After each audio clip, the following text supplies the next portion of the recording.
Now let's look at our learning objectives. By the end of the lesson, you should be able to define nucleic acid.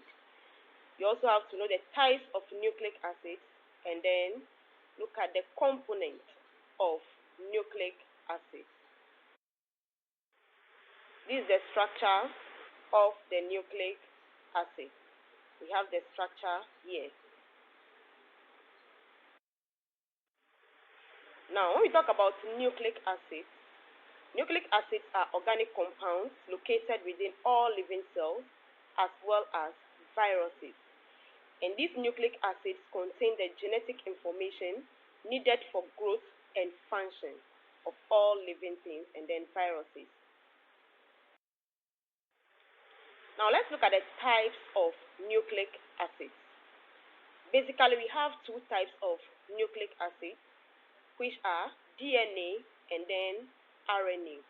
The DNA, which is deoxyribonucleic acid, contains genetic information needed for growth and function of all living things, whilst the RNA carries the information encoded by DNA and translates them into proteins. Now let's look at the components of nucleic acid. Nucleic acid is made up of basic components called nucleotides. Now a nucleotide consists of three components, which are, we have the phosphate group, the sugar molecule, which is the pentose sugar, and then the nitrogenous bases. Now this is the structure of the nucleotides. We have the phosphate group here. We also have the pentose sugar and then the nitrogenous base.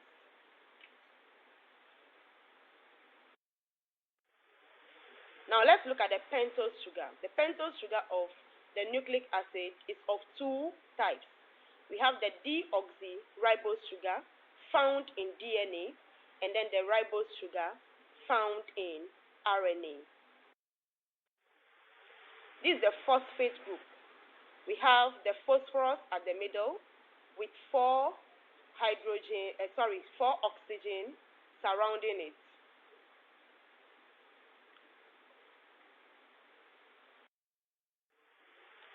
Then the nitrogenous bases. Nitrogenous bases are of two kinds. We have the purines and then the pyrimidines.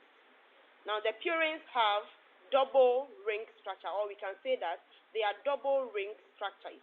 And then the purines are adenine and then guanine, whilst the pyrimidines are having single ring, or they are the single ring structures. With the pyrimidines, we have the cytosine, thymine, and uracil.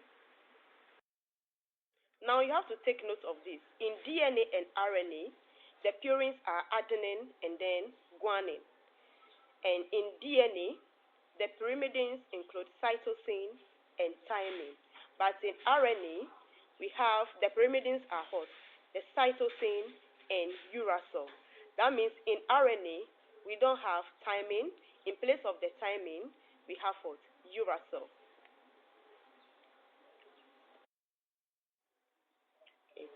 These are the structures of the nitrogenous bases. We have the structure of the purine and then that of the pyrimidine. And we said the purines are double ring structure. So this is the double ring, and then we have the pyrimidines as well, the single ring structures. And also when it comes to the base pairing, always purine pairs with pyrimidine. So we come to the base pairing. Now when we talk about it in DNA, adenine pairs with thymine with double hydrogen bond, and then cytosine also pairs with guanine with triple hydrogen bonds. Then in RNA, adenine pairs with uracil with double hydrogen bond, while cytosine pairs with guanine with triple hydrogen bond. Now let's look at the structural differences between DNA and RNA. DNA contains deoxyribose sugar, whilst RNA contains ribose sugar. Then when we talk about the structure, DNA is having a double strand, whilst RNA is having a single strand. Then when we talk about the base pairing, these are the base pairing for DNA, cytosine, or these are the bases. We have cytosine, guanine, adenine, and then thymine. When we come to RNA, we have cytosine, guanine, adenine, and then uracil. Thank you. See you in the next lesson. But before that, we have an assignment. You have to try your hands on before we meet.